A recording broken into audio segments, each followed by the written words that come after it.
Bonjour. Alors, j'espère que vous allez bien. Aujourd'hui, on va mettre un peu de magie, hein. On va parler licorne. Ah oui, ça fait du bien. Des jours importants. Alors, merci mes belles licornes magiques de donner des jolis messages à toutes les personnes qui regardent cette vidéo. Lai, lai, lai.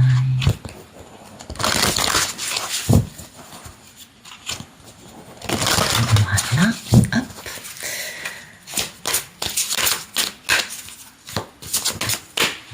Ok. Essayez quelque chose de nouveau. Alors ça, on ne peut savoir qu'on peut faire quelque chose que si on essaye de le faire. Sinon, on est un peu terrassé par la peur de ne pas avoir essayé et de ne pas savoir qu'on peut le réaliser. Je pense que ça parlera à certains et certaines d'entre vous. Bon, alors, ce qui est bien, c'est qu'il y a des bons amis dans l'affaire. Un pas à la fois. Et oui, on ne peut réaliser nos rêves qu'en avançant d'une façon tranquille, équilibrée, sereine. Et avancer un pas à la fois est beaucoup plus constructif que d'essayer de parcourir tout cela en une fraction de seconde.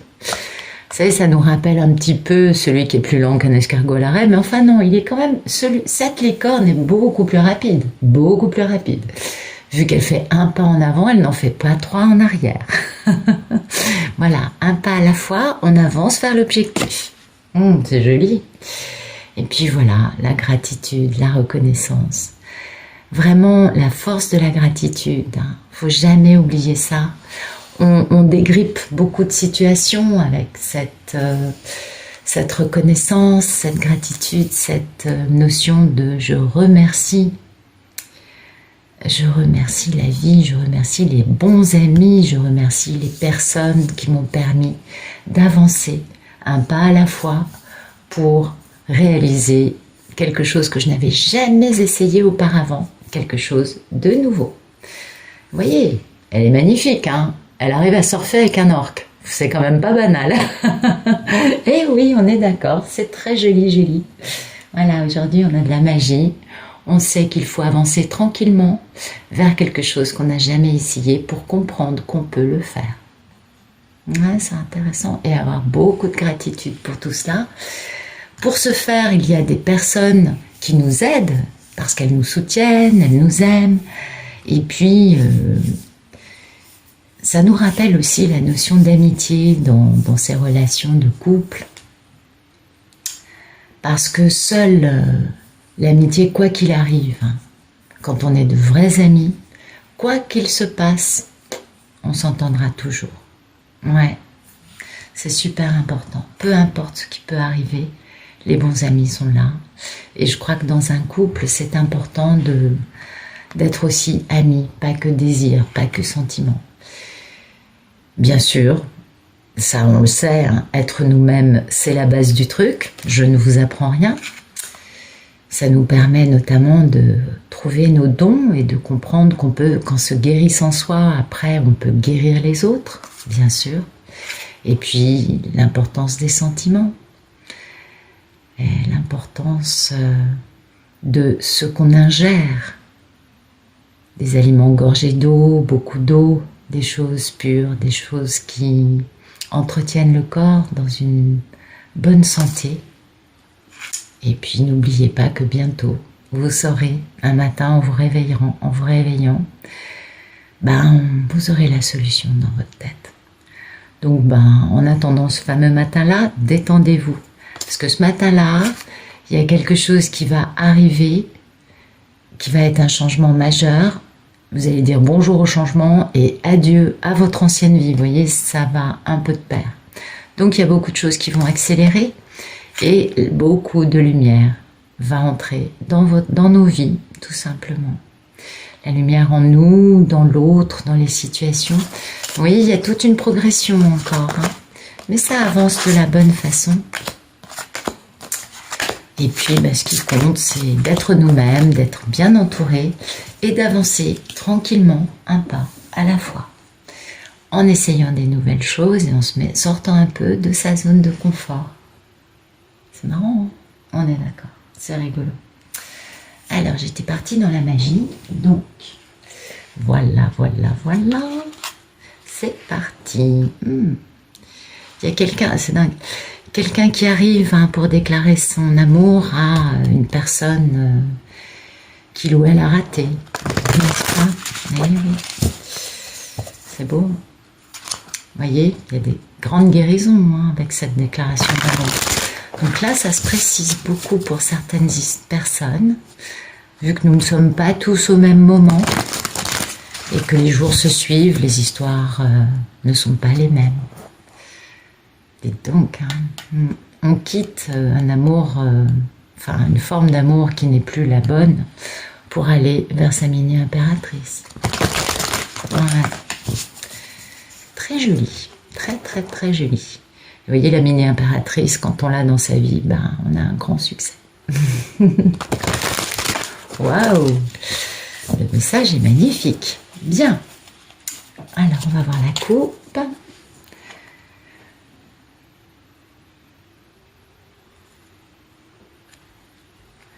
Bon, il y a quelqu'un qui a pas mal de culpabilité ou d'auto-sabotage ou des pensées qui tourneront dans la tête de type t'as déconné, t'es pas à la hauteur. Bon, ça c'est plus les pensées limitantes. Non, ça c'est plus le côté culpabilité, stress, nuit sans sommeil, prise de tête. Voilà. Prise de tête. Eh oui. Beaucoup de prises de tête pour avoir du succès. Eh oui. Pour être reconnu, pour pouvoir avoir une sensation de facilité dans l'accomplissement de quelque chose, je crois. Et voilà la personne qui a beaucoup de culpabilité et de prise de tête, c'est un roi de coupe. Eh oui. C'est bien, c'est un monsieur qui a décadenassé son cœur. Ça peut aussi être un homme ou une femme, une polarité masculine, en tout cas d'un signe d'eau. C'est vrai, ça peut être Cancer, Scorpion, Poisson. Mais ça nous parle plutôt d'une personne qui a compris quels étaient ses sentiments et qui se prend la tête, qui a beaucoup de culpabilité. Ben oui. Concernant quoi? Concernant un grand rêve dans sa vie. Oui. Grand rêve qui va impliquer un grand changement de vie, un grand démarrage de quelque chose de nouveau qu'il n'a jamais essayé jusqu'à présent et qui va impliquer en finir avec des énergies tierces, quelles qu'elles soient. Mettre fin à ce cercle, à ce trio infernal. Donc cette personne veut triompher, elle veut triompher en quoi? Dans une grande histoire d'amour. C'est parfait. Ok. Bien. Là, dans cette histoire, le dénouement est proche, on peut le comprendre. Merci de... on va quand même... merci de nous donner le photomaton, s'il vous plaît.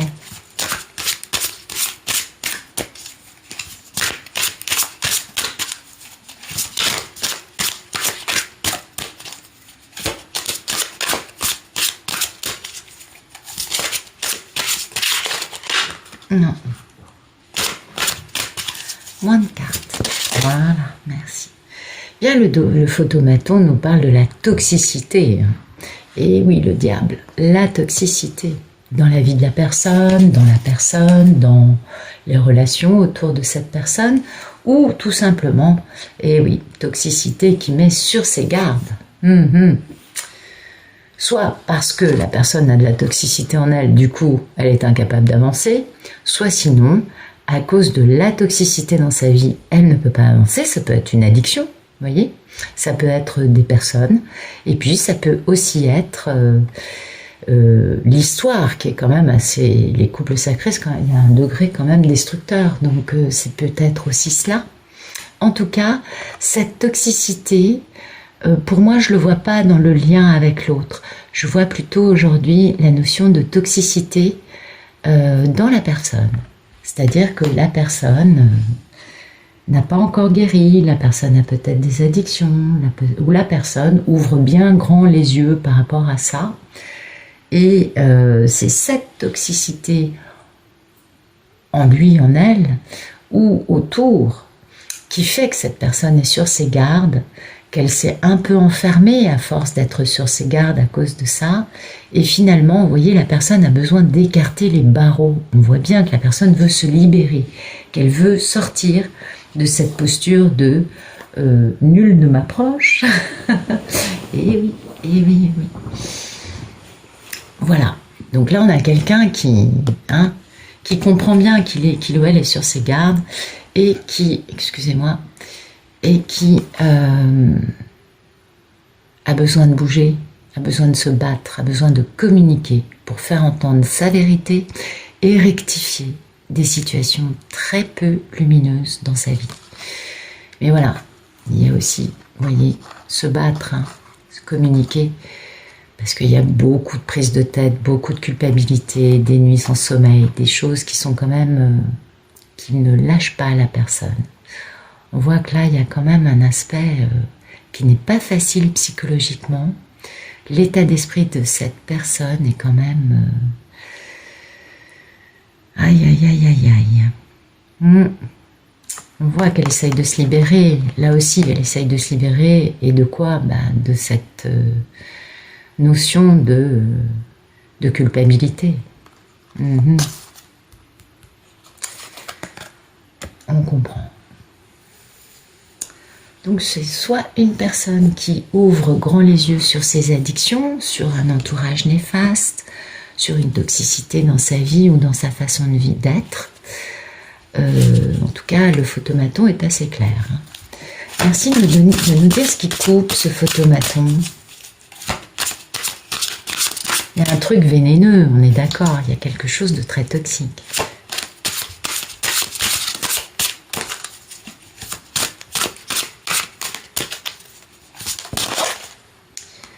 Ce qui coupe, c'est cette misère. Eh oui.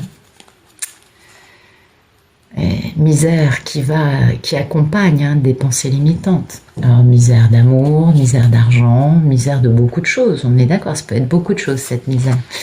Mais ça, c'est vraiment la carte de je suis dans le froid, je n'ai pas de feuilles, ni tout est... C'est l'hiver, et je suis en dehors de l'endroit où il y a de la lumière. Et puis, mon état d'esprit, c'est que j'ai beaucoup de pensées limitantes.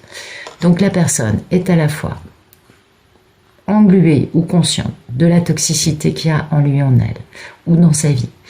Et puis, est maintenue dans cette misère qui va avec de très jolies pensées limitantes qui mettent en cage un bel ange. Eh oui. Concernant une femme très indépendante, très charismatique, très forte, très célibataire aussi, et qui, elle trace sa route.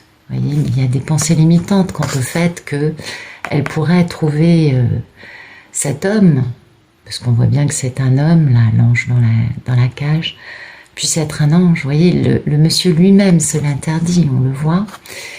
Et pourtant, il y a cette notion de contrat, de mission de vie, avec une forme d'équilibre dans la relation, qui pousse à démarrer quelque chose de nouveau.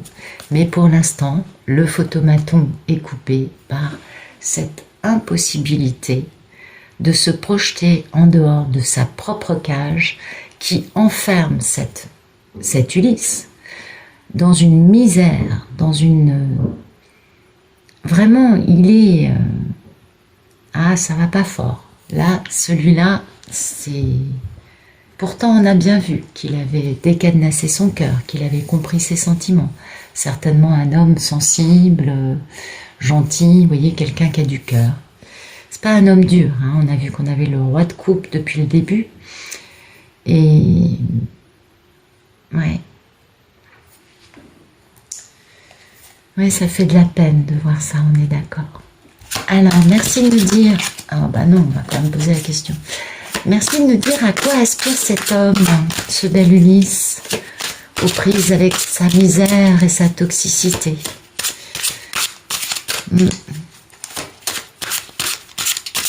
Ça fait un peu penser à un côté dépressif. Vous voyez ce que je veux dire? Ça fend un peu le cœur, j'avoue. Merci de nous dire à quoi aspire ce bel Ulysse, cet Ulysse qui est plutôt mal en point d'ailleurs. Oui,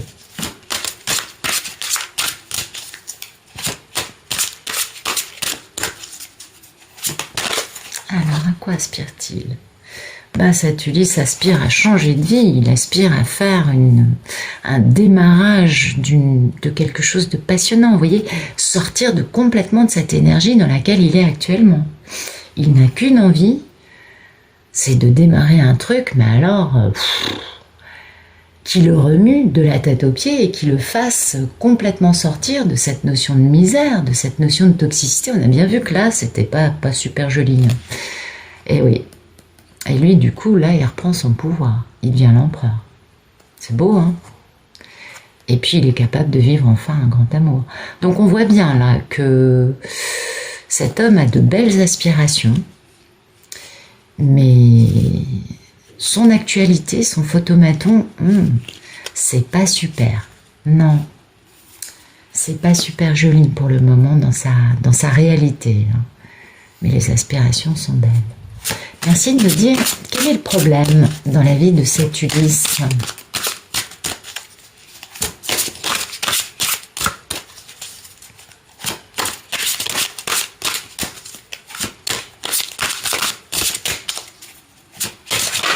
Oups.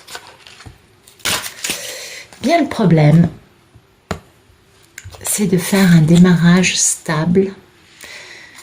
Hein, un grand démarrage, on est d'accord, changer de vie, quoi. Ça, pour lui, c'est un problème. Peut-être est-il trop englué dans ses addictions, dans sa misère. Je vous dis, ça fait plutôt penser à un homme un peu dépressif qu'à quelqu'un qui va très bien. Voyez ? Parce que ce démarrage, ce changement de vie implique de quitter des personnes. Et ça fait très peur. Et fait très peur. Parce que oui, il y a la réalisation des souhaits de la personne, on est d'accord, mais là c'est que ses souhaits à lui, on est d'accord. Et du coup ça lui permet de retrouver son charisme, sa passion, de redevenir quelqu'un de magnifique. Mais voilà, ça fait très peur, parce que ça impliquerait de quitter des personnes, et c'est peut-être ces personnes-là qui sont toxiques, vous voyez. Et ça, il en est aujourd'hui pas forcément capable parce qu'il est peut-être beaucoup trop faible, dépressif, malheureux, limité, auto-limité. Hein. On a bien vu que c'est lui-même qui se limite là. C'est pas les autres, c'est lui.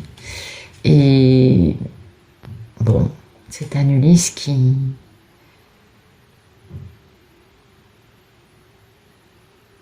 est un peu entre le marteau et l'enclume de son propre chef. Vous voyez ce que je veux dire? C'est une phase douloureuse pour ce monsieur qui aspire à des belles choses et les mêmes choses lui font très peur. Parce que il n'a pas encore retrouvé son pouvoir et du coup il se limite tout seul. Il est un peu, voilà, il se prend la tête. Il est trop enfermé dans sa culpabilité. Merci de nous dire quel est le passé proche de cet Ulysse.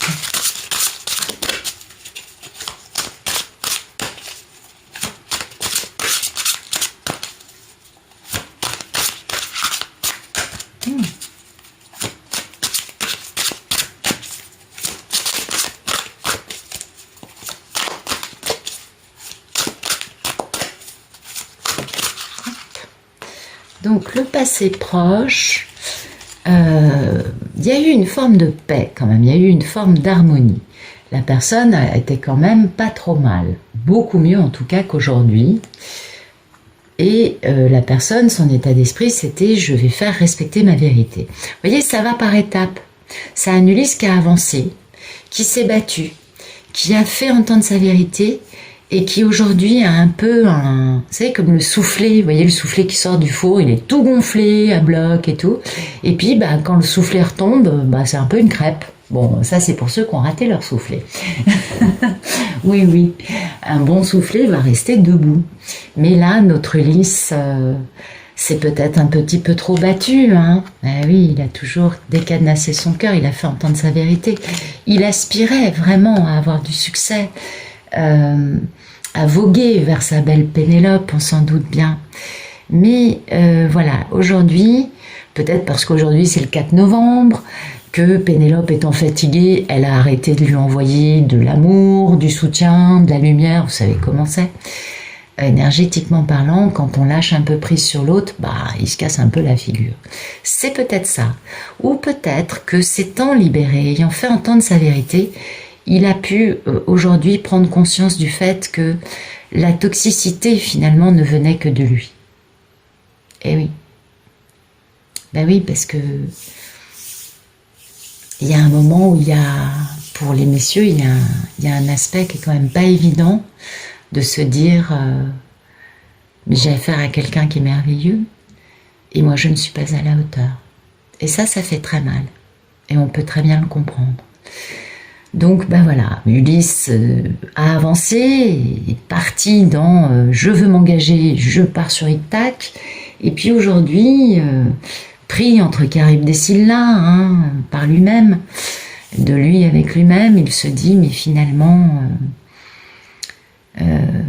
j'ai encore tel problème dans ma vie, j'ai encore tel truc qui fait que je suis encore un peu toxique, ou je n'ai jamais été capable de me tenir bien avec Pénélope, donc finalement je suis vouée à avoir une vie sans amour, vous voyez ce que je veux vous dire?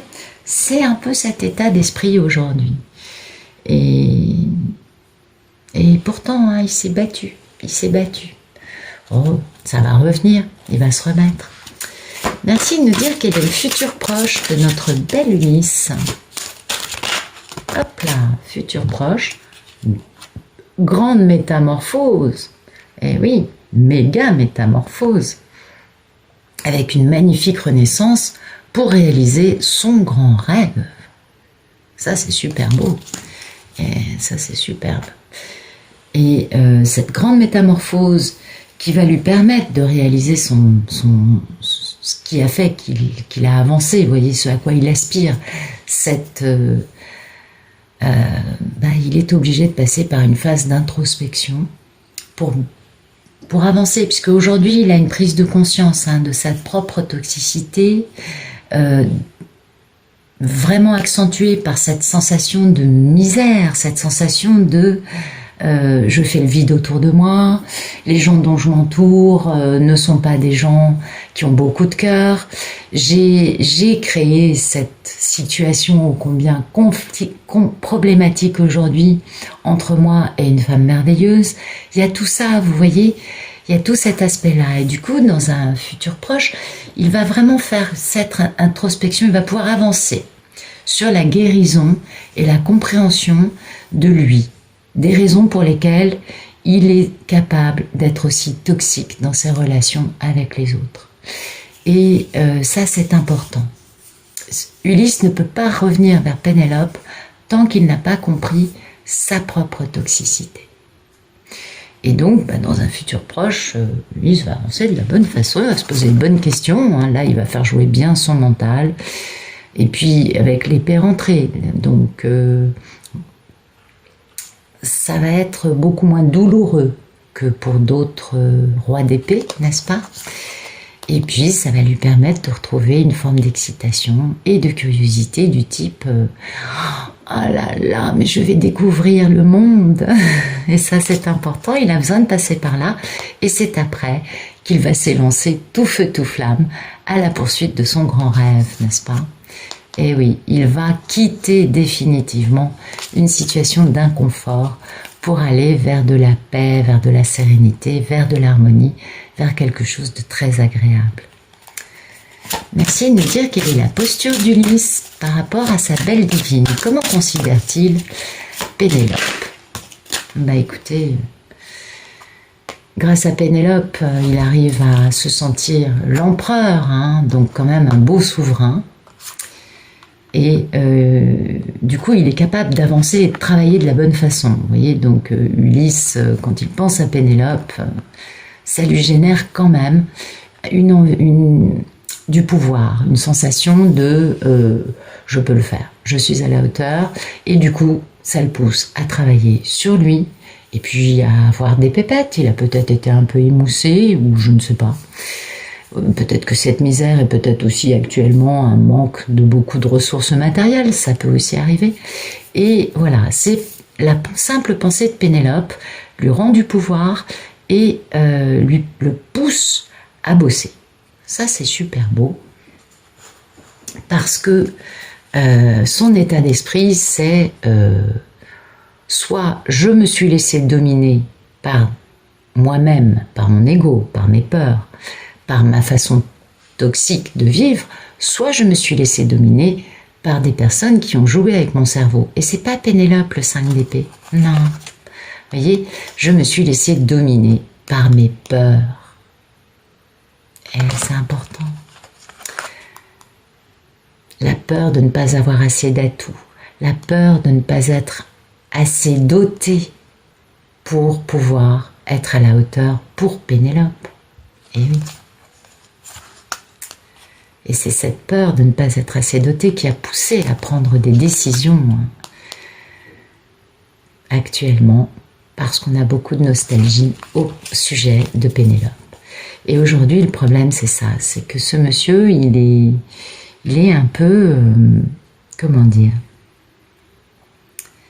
il est mentalement pas ultra à l'aise, on va dire, ok, ce qu'on a vu au niveau du photomaton. Mais Pénélope le pousse, lui rend son pouvoir et le permet d'avancer, de travailler, de ne pas se laisser tomber, voyez, ça c'est important.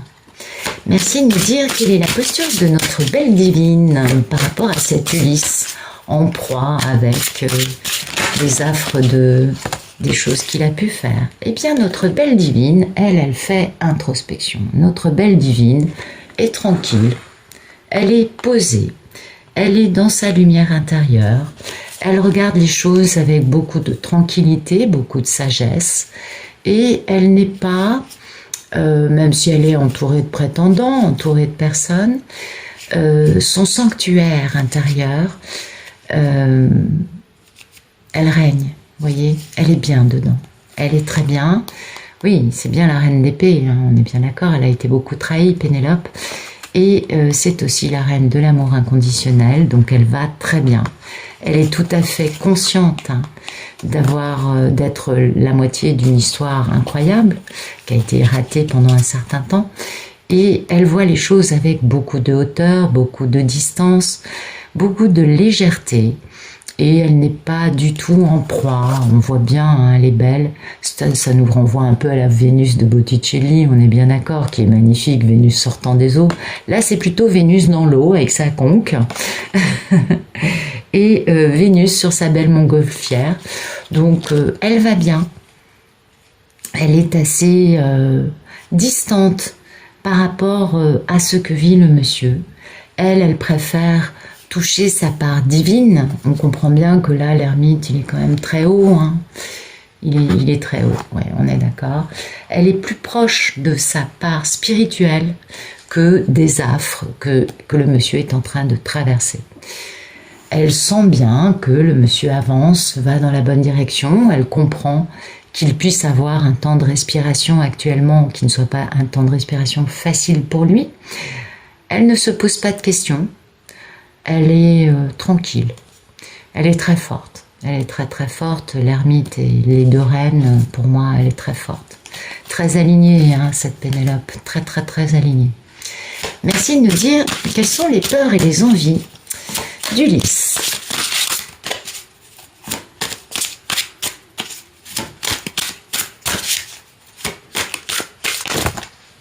Alors, vous voyez, oui, oui.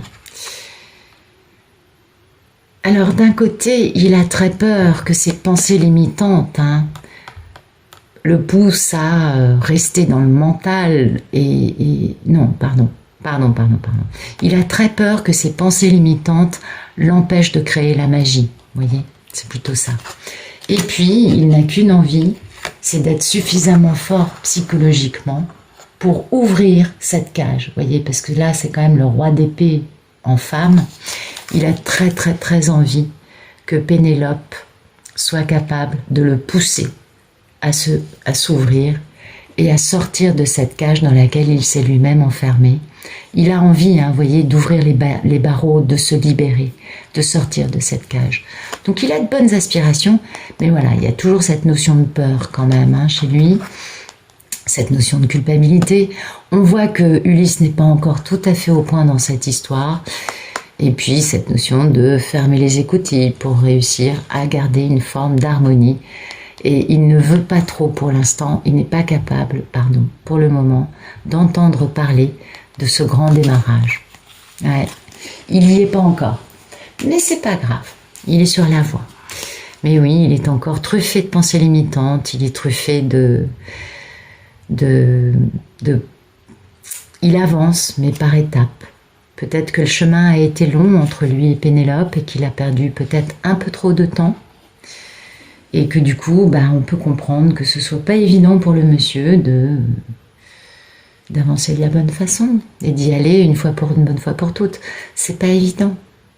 C'est toujours très dur pour tous les protagonistes de l'histoire, tout ça.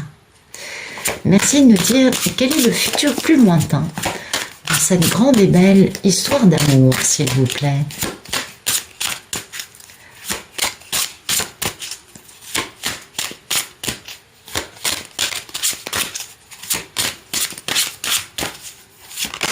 Alors, hop là, dites donc, magnifique, magnifique.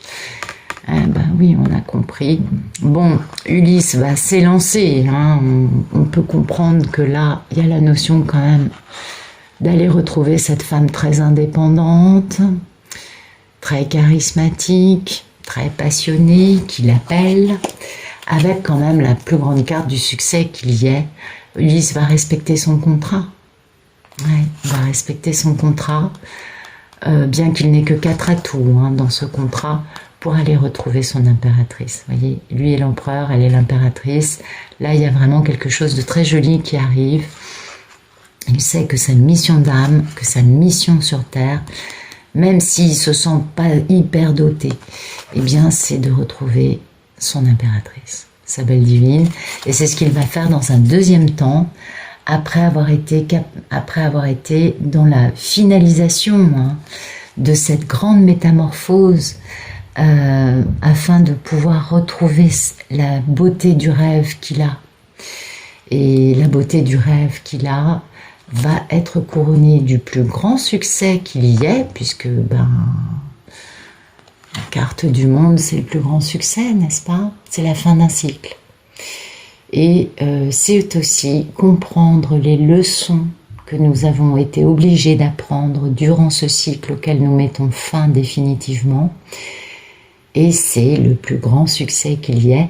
Et ça veut dire que derrière, on va démarrer quelque chose de totalement nouveau, puisque c'est le dernier arcane majeur.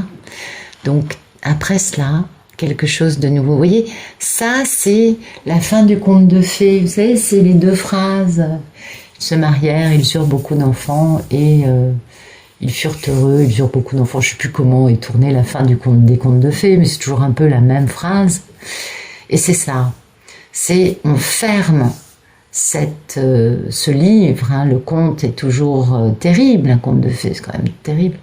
Et on avance, on va créer un nouveau livre, on va créer quelque chose de beaucoup plus joli. Voilà. Je vous remercie pour votre présence. Pour ceux et celles qui ont envie d'avoir accès au tirage dans leur grande explication, je vous invite à cliquer dans le lien de la description de la vidéo pour rejoindre le club Pénélope. Ça coûte 3 € par mois, c'est le prix d'un café et vous avez accès à toutes les vidéos, version longue, voilà, que je poste quotidiennement. Voilà. Et puis une fois de temps en temps, je poste un écrit pour que vous puissiez poser vos questions et dans une vidéo, je vais répondre avec les cartes à vos interrogations. Ça fait aussi ça, le club Pénélope. Voilà, en tout cas, je vous remercie pour votre présence, vos messages, vos emails. Je suis très touchée par tout cela et je vous souhaite une excellente fin de journée. Je vous dis à demain.